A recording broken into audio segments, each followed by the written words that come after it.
Good morning সবাইকে। তো just বাজারে গেছিলাম বলতে সাগরকে স্কুলে ছেড়ে জাস্ট বাজার করেই বাড়ি ঢুকলাম। তো এদিকে দেখো আমি এই ভোলা মাছ নিয়েছি একটু বড় সাইজের। এই ভোলা মাছটা খেতে না খুব ভালো লাগে। তো আজকে ভোলা মাছটা আমি এয়ার ফ্রায়ারে করবো। আমার একটা ফ্রেন্ডের রিকোয়েস্ট ছিল যে এয়ার ফ্রায়ারে কিছু ওকে দেখাতে, ও নতুন এয়ার ফ্রায়ার কিনেছে। তো আমি ওর জন্যই আর কি আজ ভিডিওটা বেশি করে আজ বানাচ্ছি। তো চিকেনটা আমি আজ এয়ার ফ্রায়ারে করবো না, চিকেনটা জাস্ট কড়াই করব। তো দেখো চিকেনটা আমি এখানে ভিনিগার আর দিচ্ছি সয়া সস, একটুখানি ওই 1 ঘন্টার মতন ওটাকে না মানে মেখে সব কিছু দিয়ে মেখে রাখবো। তাহলে কি ভালো, তো খুব মানে সফট হয় চিকেনটা।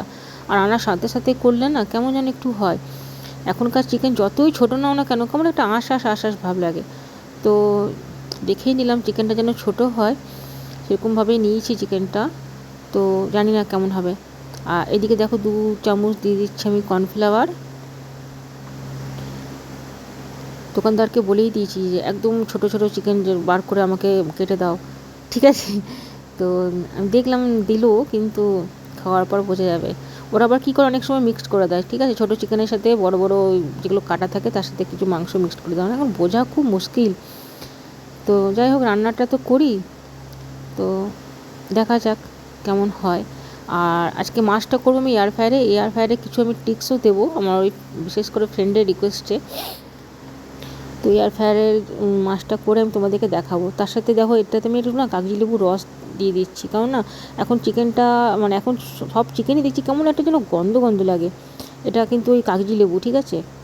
তো এটা দিলে কি হয় বলো তো, গন্ধটা না একটু চলে যায়। তো ওই জন্য ওটা দিয়ে মিক্সড করে আমি রেখে দিলাম। চলো এবার মাছটা আমি এয়ার ফ্রায়ারে ভাজবো আর দেখাবো মাছটা। তো হলুদ নুন যেটা লাগে আর কি মাছ ভাজাতে মেনলি, নুনটা আর একটু দিই। অনেকটা মাছ আছে, প্রায় 750 মতন মাছ নিয়েছি। মাছটা কিন্তু আজ ভাজাই খাবো আমরা। মাছটা শিয়াও বললো যে আজ ভাজা খাবো। তো আর মাছ গরম গরম ভাজা বেশ ভালোই লাগে খেতে। এটাতে একটু বেসন দিলে আরও ভালো হয়, কিন্তু আমি আজ বেসন দেবো না, খালি নুন হলুদ মাখিয়ে সব মাছগুলোই ভাজবো এয়ার ফ্রায়ারে। আর মাছ এত সুন্দর এয়ার ফ্রায়ারে ভাজা হয় না, একদম কম তেলে। মানে এয়ার ফ্রায়ার মানেই তো বিনা অয়েলের রান্না, জাস্ট একটু স্প্রে করলেই রান্নাটা মানে যে কোনো রান্না আর কি খুব সুন্দর হয়। তো চলো আজকে মাছটা আমি তোমাদেরকে ভাজছি আর দেখাচ্ছি এয়ার ফ্রায়ারে, মানে যে কোনো জিনিস মানে কত সুন্দর। তো সবার আগে আমি আমার এয়ার ফ্রায়ারটা দেখাবো, ঠিক আছে। আমার এয়ার ফ্রায়ারটা হচ্ছে হ্যাভেলসের, দেখো এই যে এটা হ্যাভেলসের এয়ার ফ্রায়ার। আর এটা হচ্ছে প্রায় 11 লিটারের। এটাতে ডুয়েল বাকেট আছে দুটো, ওই জন্য বাইরে দুটো হ্যান্ডেল আছে। এই সুইচটা হচ্ছে অন অফ, ঠিক আছে। এটা অন অফ করলে পুরো সুইচগুলো এখানে কিন্তু শো করছে। দেখো 200 ডিগ্রিতে 23 মিনিটস কিন্তু এখানে দেওয়া আছে। এরপর তুমি আপ ডাউন তোমার ইচ্ছা মতন করবে। এটা লেফট অ্যান্ড রাইট, এটা হচ্ছে লেফট, ওই দিকে হচ্ছে রেড, মানে একটা একটা বাকেট করেই কিন্তু তুমি ইউজ করতে পারবে, ঠিক আছে। টেম্পারেচার বাড়ানো কমানো যাবে এখানে। আর দেখো এয়ার ফ্রায়ার, এখানে এয়ার ফ্রায়ার করতে পারবে, ঠিক আছে। রোস্টেড, এটা হচ্ছে বয়েল, এটা হচ্ছে বেক, এটা হচ্ছে রিহিট করতে পারবে। এটা হচ্ছে ডিফ্রস্ট, মানে তুমি যে কোনো জিনিসকে কি ওয়ার্ম, মানে তুমি যে কোনো জিনিস মানে শুকনো করতে পারবে। মনে করো বাড়িতে ধনে পাতা নিয়ে এসছো বা পুদিনা পাতা নিয়ে এসছো বা যে কোনো জিনিস, ঠিক আছে, একদম যেটাকে ময়েস্ট করে নেওয়া, মানে ময়েস্টটা ওর মধ্যে টেনে নিয়ে ওটাকে শুকনো ড্রাই করে নেওয়া, সেটা কিন্তু ওর মধ্যে তুমি ইজিলি করতে পারবে। এই এয়ার ফ্রায়ারটা কিন্তু আমার অনেকটা বড়, ঠিক আছে। তো চলো এটাকে খুলি ও ভিতরটা দেখায়। এখানে দেখো ভিতরে এরকম দুটো বাকেট আছে, ঠিক আছে, যে কোনো একটা ইউজ করতে পারো। এটা মাঝের এটা একটা পার্টিশন দেওয়া আছে, পার্টিশনটা তুলে নেওয়া যায়। আর এটা এখানে ধরে ওরকম উঠাবার এই পাশেও দেওয়া আছে। তোমরা যদি চাও যে একটা শুধু এক সাইড আমি ইউজ করবো, এত বড়োটা আমার লাগবে না, এক সাইড ইউজ করলে, যদি কেউ ভাবো যে না আমি দুটো দিকে ইউজ করবো, তো দুটো দিক ইউজ করতে পারো। তো আচ্ছা, এটা হচ্ছে পেপার, দেখো এয়ার ফ্রায়ার পেপার, এটা লেখাই আছে, ঠিক আছে। এটা তুমি কিন্তু এই পেপারগুলো মাইক্রোওভেনে ইউজ করা যায়, ওটিজিতে ইউজ করা যায়। আর এটা হচ্ছে সিলিকনের বোল। তো সিলিকনের এরকম মানে বাটি আমি 2-3টে নিয়ে রেখেছি। এটা সব কিছুতেই সিলিকনের বাটিতে এখন জানো সবাই সিলিকনের ছোটো ছোটো সে কাপ কেকের বেরিয়ে গেছে, এরকম বোল বেরিয়েছে। তো এরকম আমার 3-4টে রয়েছে। এটা কিন্তু খুব নরম, এটা কিন্তু ইউজ অ্যান্ড থ্রো নয়, এটা ইউজ অ্যান্ড থ্রো, এটা করলে ফেলে দিতে হবে, বাট এটাকে ধুয়ে রাখা যাবে, ঠিক আছে। এটাকে রান্না হয়ে গেল, এটাকে ধুয়ে পরিষ্কার করে আবার রেখে দিলে, বাট এই পেপারটা কিন্তু আমাদেরকে ফেলে দিতে হবে। হলো। আচ্ছা, আমি মাছগুলো যেহেতু ভাজবো, আমার অনেকগুলো মাছ রয়েছে, তো আমি দুটো ডুয়েল যে বাকেট আছে, আমি দুটো ডুয়েল বাকেটই কিন্তু আজকে ইউজ করব। একদিকে যদি করি তো অনেক সময় লেগে যাবে, দরকার কি, তো দুদিকে দুটো আমি এরকম যে পেপারগুলো আছে সেগুলো পেতে নিলাম। এগুলো নিলে কি হবে, ভিতরে নিচের যে ইয়েগুলো আছে সেগুলো কিন্তু নোংরা হবে না। যে মানে মশলা টশলা মানে যদি পড়ে বা মাছ ভাজা যদি একটু জল পড়লো, তো আবার ওটাকে তুলতে হবে, তোমাদেরকে পরিষ্কার করতে হবে, সেটা কিন্তু এখানে হবে না। তো তার জন্য কিন্তু এরকম পেপারগুলো দুপাশে, যাদের মানে ছোটো আছে তারা একটাই পেপার দেবে, আর যাদের আমার মতন এরকম বড় আছে এয়ার ফ্রায়ার, তারা এরকম বড় দুপাশে দুটো দিয়ে দেবে। তো এরকম মাছগুলো আমি দেখো নুন হলুদ মাখিয়েছি, তেল মেল কিন্তু দিইনি, ঠিক আছে, জাস্ট একটা একটা করে বসিয়ে নিচ্ছি। আমার সব মাছটা কিন্তু এর মধ্যে ধরে যাবে, তার আগে বসিয়ে দিই, তারপর তোমাদের সাথে কথা বলছি। আজকে আমার শরীরটা একদম ভালো নেই, সকাল থেকে প্রচণ্ড মাথা ব্যথা, জ্বরও এসেছে। তাও ভাবলাম যে না, ফ্রেন্ডটা আমার বলেই ছিল, আমার হঠাৎ করে মনে পড়ে গেল, তো তার জন্যই আমি আজকে এয়ার ফ্রায়ারে মাছটা ভাজছি আর তোমাদেরকেও দেখাচ্ছি। দেখো পুরো মাছটা দুদিকে আমি এইভাবে সাজিয়ে নিয়েছি, ঠিক আছে। এরপর যেটা করবো, এরকম অয়েল স্প্রে করে দেবো উপর থেকে, একটুখানি স্প্রে করে দিতে হবে। যারা তেল ছাড়া রান্না খেতে ভালোবাসো, যারা জিম করছো, তাদের জন্য কিন্তু এয়ার ফ্রায়ার খুব ভালো। অনেকে বলে এয়ার ফ্রায়ারে রান্না খাওয়া ভালো না, একদম ভুল কথা। এয়ার ফ্রায়ারে রান্না কিন্তু খাওয়া খুবই ভালো। এখন তো অয়েল খেতে একদম বারণ করছে, আর এয়ার ফ্রায়ারে কিন্তু যে কোনো রান্নায় কিন্তু অয়েলটা খুব কম লাগে। দেখো আমি কত অল্প তেল এর মধ্যে কিন্তু ইউজ করলাম, ঠিক আছে, জাস্ট একটুখানি স্প্রে করে দিয়েছি। এবারে আমি বাকেটটা লাগিয়ে দিলাম। আমার এটা যেহেতু খুব বড়, আমার একাতে বার করতে আর ঢোকাতে এটা খুব অসুবিধা হয়। তো চলো আমি এবার টেম্পারেচার সেট করছি এর মধ্যে, ঠিক আছে। আমার যেহেতু দুটো ডুয়েল বাকেটই আমার চলছে, তো এই জন্য আমার দুদিকেই টেম্পারেচারটা সমান রাখতে হবে। তো এটাকে আমি কমাচ্ছি, তোমাদেরকে দেখাচ্ছি। দেখো 180 ডিগ্রিতে দিলাম, ঠিক আছে, আমার পাওয়ারটা থাকলো 180 ডিগ্রি। এবার আমি এটা টাইম সেট করব। এ পাশে আমার টাইম রয়েছে, এখানে 22 মিনিট কিন্তু দেওয়া থাকে। এবার তোমাদের ইচ্ছে মতন তোমরা টাইমটা সেট করতে পারবে।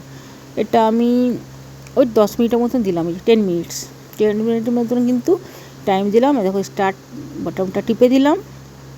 এবার কিন্তু এটা দেখো চলছে মেশিনটা, ঠিক আছে। এর মধ্যে কিন্তু মাছ ভাজাটা একদম মানে একদম 10 মিনিটের মধ্যে একদম দারুণ দারুণ হয়ে যাবে। আর আমি যদি এক সাইডে যদি রাখতাম এর মধ্যে, তো ওটা একটা বাকেট হলেই হতো। তো চলো এদিকে আমি চিকেনটা করতে করি। মশলা অলরেডি বেটে নিয়েছি, পেঁয়াজ আদা রসুন যা যা লাগে আর কি চিকেনের মধ্যে সব দিয়ে দিয়েছি। চিকেনটা অনেকক্ষণ রেখেও ছিলাম যাতে করে একটু সফট হয়। এবার কড়াই বসাবো, আর চিকেনটা একদম আজকে কষা কষা করবো, কারণ আজকে আমরা সবাই খাবো রুটি। আর রুটি কিসের খাবো জানো তো, ওটসের রুটি খাবো। তো দুপুরবেলা করে ওটসের রুটি মানে ভালো লাগে খেতে। চলো আমার এটা বিপ বিপ করে শব্দ করছে, দেখো আমার হয়ে গেছে। দেখো কী সুন্দর মাছটা ভাজা হয়েছে, দেখো পুরো লাল একদম, দেখেছো, দেখো কী সুন্দর মাছটা ভাজা হয়েছে। গরম আছে ভাই এখন প্রচণ্ড, হাত দেওয়া যাবে না। দাঁড়াও আমি এটাকে তুলে বার করি। হাত দেওয়াই যাচ্ছে না, হাত কিন্তু এরকম কেউ দেবে না, কিন্তু ঠেকা লাগবে, পুরো বাকেটটা গরম হয়ে আছে। তো জাস্ট পেপারটাকে আমি ধরে আস্তে করে তুলে বার করব। এইদিকে আমার কড়াইটা গরম হয়ে গেছে, দাঁড়াও আগে মাংসটা ছেড়ে নিই, ততক্ষণ ওটা একটু ঠান্ডা হোক। না ধরতেই পারছি না মাছগুলোকে, এতটাই গরম। তো ভাবলাম তা করতে কড়াইটার দিকে ধোঁয়া উঠে গেছে, চিকেনটা ছাড়ি, তারপর ওগুলোকে বার করব। তো যারা যারা এয়ার ফ্রায়ার ইউজ করো, যারা যারা নতুন কিনছো, তারা কিন্তু মানে খুব ইজিলি এয়ার ফ্রায়ারে রান্না করা একদম টাফ না, ঠিক আছে, খুব ইজি। তো যে কোনো ভাজা ভুজি আমি বলবো, কাবাব বলো, সব কিছু কিন্তু খুব ভালো হয় এয়ার ফ্রায়ারের মধ্যে। যেমন চিকেন টিক্কা কাবাব হলো, পনির টিক্কা কাবাব হলো, মুরগ মুসাল্লাম যেটা গোটা মুরগি রান্না হয়, মুরগ মুসাল্লাম হলো, তারপরে থাই রান্না যেটা চিকেন থাই বা লেগ পিস, লেগ কাবাব যেগুলো, বারবিকিউ প্রচণ্ড ভালো হয় এয়ার ফ্রায়ারের মধ্যে। আমি ওভেনেও করে থাকি। তো আমার মনে হয় এখন সব মেশিন ইউজ করার পর আমার এখন সবথেকে ফেভারিট হচ্ছে এয়ার ফ্রায়ার। মানে এয়ার ফ্রায়ারে এত তাড়াতাড়ি হয় আর অয়েলটা খুব কম লাগে, ওটার জন্য। মাইক্রোওভেনও হয়, বাট আমি বলবো মাইক্রোওভেনের থেকে এয়ার ফ্রায়ারে বেশি সুন্দর হয়। তো দেখো আমার এগুলো ঠান্ডা হয়ে গেছে, চলো এটাকে বার করি। কোন দিক থেকে যে ধরবো সেটাই তো তাল পাচ্ছি না, এতটা আমি বললাম ঠান্ডা হয়ে গেছে বোধহয়। না দাঁড়াও এইভাবে ধরি, দেখেছো এক হাতে ধরতেই পারছি না।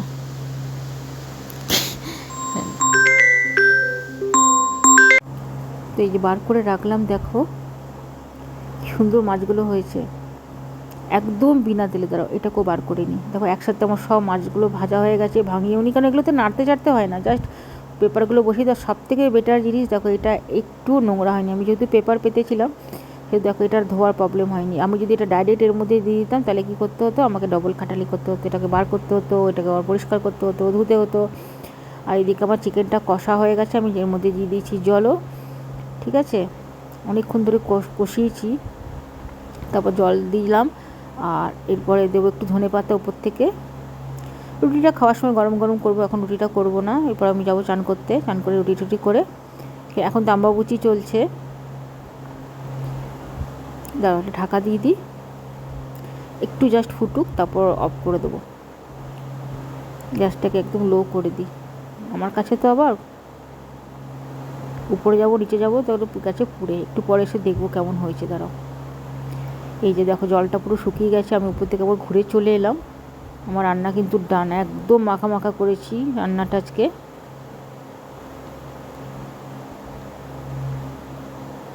এবার রুটিটা করব, চলো তাহলে যাই।